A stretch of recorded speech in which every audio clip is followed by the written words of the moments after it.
Assalamualaikum everyone, hope you all are doing well. Me tasmia and welcome back to my YouTube channel art makeup tutorial. Full watching my video, don't skip my video. Let's get started.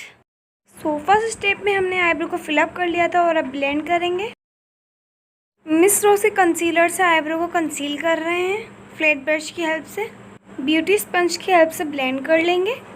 अब black colour लेके flat brush की help से eyes के ऊपर इस तरीके से structure बना लेंगे और उसके बाद हम ब्लेंड कर देंगे इसे।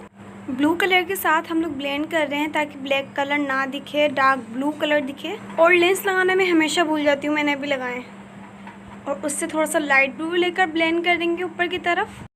हैंग फेंग की लिक्विड ग्लिटर ब्रो बोन को हाईलाइट करने के लिए। अब कट क्रीज करेंगे मिस रोज के कंसीलर से। यहाँ मैं लाइट ब्लू कलर पिक कर रही हूँ। लाइट ब्लू कलर लेकर पेंसिल ब्रश की हेल्प से हमने कट क्रीज बनाई थी उसको हम लाइट ब्लू कलर में कन्वर्ट कर देंगे। कैरावन की स्टिक लगा लेंगे।